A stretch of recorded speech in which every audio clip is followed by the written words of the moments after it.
The craziest person I ever met doing stand-up comedy was, I was headlining some shows out in the Villages, Florida. Yeah, you guys familiar with the Villages? If you're not, the Villages is pretty much like a cruise ship wrecked on land. And then everyone got out and said, you know what, we live here nowadays. But did you hear almost the disdain in people's voices when I said, do you know the Villages? What do you guys know about the Villages? Shout it out for me. Loofah, somebody said STD, yeah. They get crazy, don't they? They say it's the STD capital of the world. Yeah, apparently there's an age where the only things left to do are like make love and play bingo. Like under the B, 16. Under these nuts, Ethel. That's the oldest name I can think of. If you got older names, you let me know after the show. Ethel seems pretty good. So I'm headlining some shows out in the Villages, Florida, and I bring my friend Scott Ormany over for me. Scott is a bald 55-year-old white guy.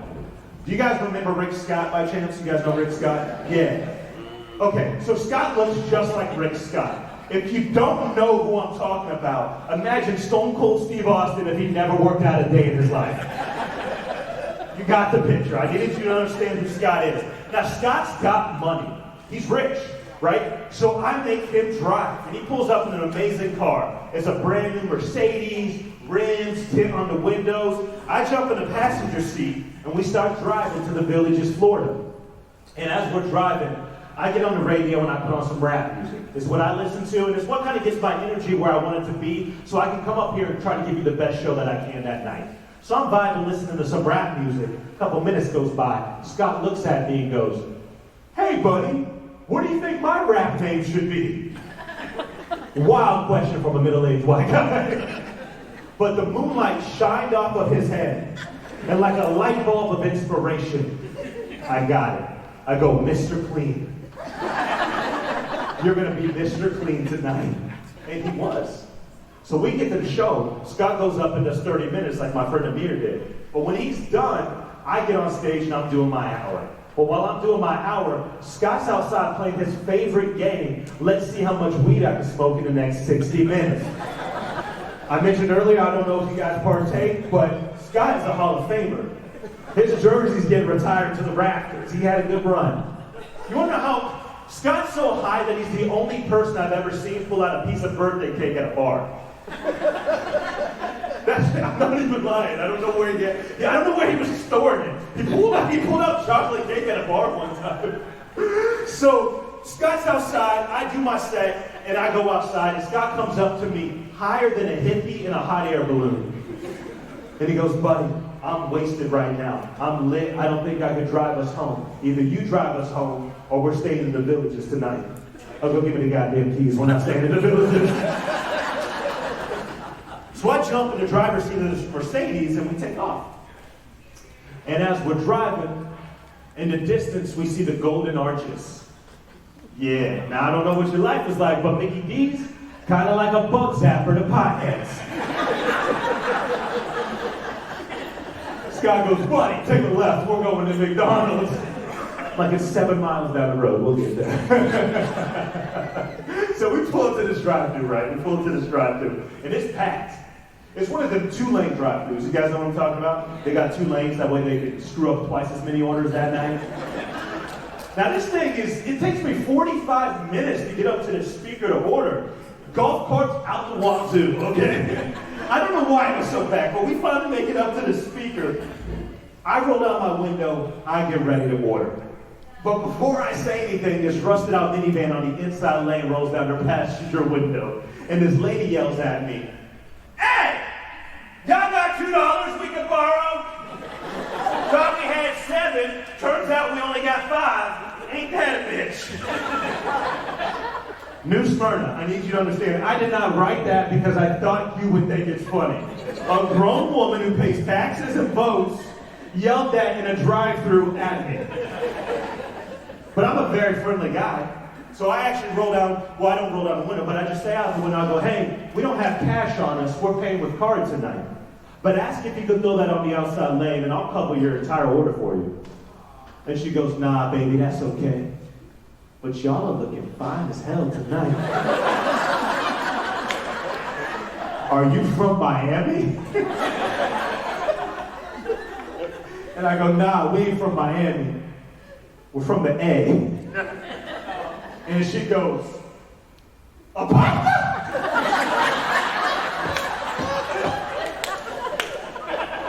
I go, nope, not a pasta, wrong A. And I'm having fun, and I have this brilliant idea. I go, nah, we're from the ATL, Atlanta. And then I go, you see my boy over here? He's a rapper. She looks past me in the car, sees Scott's bald, middle-aged face wearing a paisley button-up shirt. And she goes, he's a rapper, huh? Then what's his name? And I said, Mr. Clean.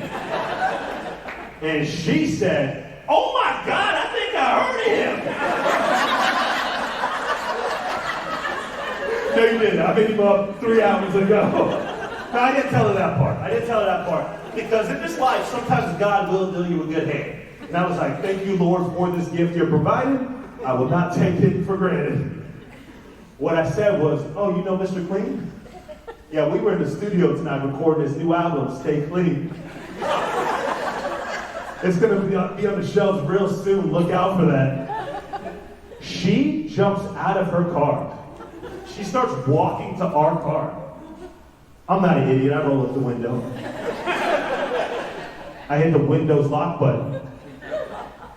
And then I roll down Scott's window. Let the games begin. She walks over to Scott's side of the car, sticks pretty much her whole body inside and goes, Mr. Clean, will you please get out and take a picture with me? I lean forward, I go, Mr. Clean never disappoints his fans. I got 2 things working for me this evening. 1, Scott's a comedian, and 2, he's high out of his mind. So that means 1 thing, he's getting out of this car. Scott jumps out this car, they take a couple selfies together. She turns, looks back at the van and goes, show some respect. Get out that car real quick and come take a picture with Mr. Clean. 2 more adult women and 7 children pop out of this minivan. I don't know how she was going to feed a litter of kids on $7. Not in this economy. I have no idea how she was doing it. But I have one more question in my mind that you guys might be pondering yourself. It took me 45 minutes to get to the speaker. We've had 15 minutes of hijinks. Why is nobody honking at us? I would have been upset. Guys, I turn around, I look, other people are getting out of their cars, and they're jumping in line to take a picture with Mr. Clean. It's like I dropped a mall Santa in the middle of this drive-thru, and everybody's having a Merry Christmas. So I'm rolling hot, and I gamble. This is going very good for me. So I jump out the car, I walk over, I go, guys, we appreciate the love tonight. I want y'all to know me and Mr. Clean just recorded his newest single. Nobody's ever heard it, but in a couple weeks it's going to be on the radio, and it's going to be on every streaming platform. If you want, we can play it for you here first tonight. The crowd goes wild. Like that. I jump back in this car, and I put on a rap song the villages Florida had never heard. Any rap song. They start turning up. The kids are dancing. The other people are dancing. The original van lady, she's twerking on Scott at this point. McDonald's employees are running out of this building like it's on fire. I'm not one jump through the drive-thru window. You're smart, I'm not lying. One jumped through the drive-thru window with our bag of food, ran up to me and said, this is for Mr. Clean. It's on the house tonight. Thank you guys for stopping by. Now, if you ever find yourself in this position, when the free food is presented, that's when you make your exit plan. So I grab the food, I go, appreciate it. I go, guys, we appreciate the love. We got to get back to the A. Scott, get in the car. Guys, look out for Stay Clean. We'll see y'all next time. We're driving home. This whole drive home, I can't even look at Scott. Because at this moment in my life, this was 5 years ago, at this moment in my life, I had actually never been high before. So I'm going, am I secondhand high right now? Is this what I've been missing out on the last 30 years of my life? Did I make a mistake? Oh man, was that Say No to Drugs campaign just to make sure we didn't have a good time? Is that what that was about? Y'all remember that? That was wild, right? Dare was crazy. Our dare officer, this isn't even part of the joke. Our dare officer showed up with a list to make meth. And he handed them out individually to us. And I guess he was like, this is like a scavenger hunt for poor whites or something. But we get home, I drop Scott off, I go home. The next morning, Scott's wife calls me. Yeah, Mrs. Clean. And she wasn't that happy. She was aggressive for some reason. She goes, Eugene, what's going on with this rap stuff? And in my mind, I was like, oh my gosh, this was real. That's confirmation. She goes, Scott told me to do a concert in the middle of a McDonald's drive-thru. I go, you're damn right we did. She goes, I don't believe you. I go, what are you talking about? She goes, Scott told me this crazy story, and then he didn't have any pictures. You mean to tell me that you guys went out and you had so much fun and you did something like this, and he didn't have pictures? Where's the pictures? Do you have pictures? I'm like, pictures? I was busy managing your husband's rap career. Now, this was one of the shows that we were doing multiple shows. Like, as a comedian, sometimes we'll play Thursday through Sunday, stuff like that. So we had to head back to the villages that day. And we weren't that excited, no matter how many upside-down pineapples or loofahs we saw. There they are, get them. There's all the swingers in New Smyrna. But we're not that excited, right? Nothing can top that. That felt like a once-in-a-lifetime story. You know, we lived in the moment and we were rewarded. But we get there, Scott goes up, does his 30 minutes, gets off stage, goes outside, tries to break his record. I'm on stage doing my hour. I get done, and I go outside in the lobby, and I'm standing there, and I'm shaking hands. You'll see me do it tonight, the same way I told you I appreciate you. I do. I appreciate each and every one of them. So I'm just sitting there, I'm shaking hands. Thank you for coming. You give me my career. Thank you for coming. Scott comes running in the building, and he goes, bro, she's here. I go, what are you talking about? He goes, the band lady is in the parking lot right now, and she's not happy. She came in with the confidence of like a cowboy in the Wild Wild West. Kicked the doors open like they were saloon doors. They were not. And then she came up and got right in my face and she goes, you played me last night. And I said, in my defense, you thought this bold 55-year-old white guy was a rapper. I feel like you played yourself last night. And she goes, no, you shouldn't do that. You shouldn't treat people like that. He's not a rapper, he's a comedian, and you're not a manager, you're a comedian. What do you have to say for yourself? She's very aggressive. I look at Scott, he's scared out of his mind.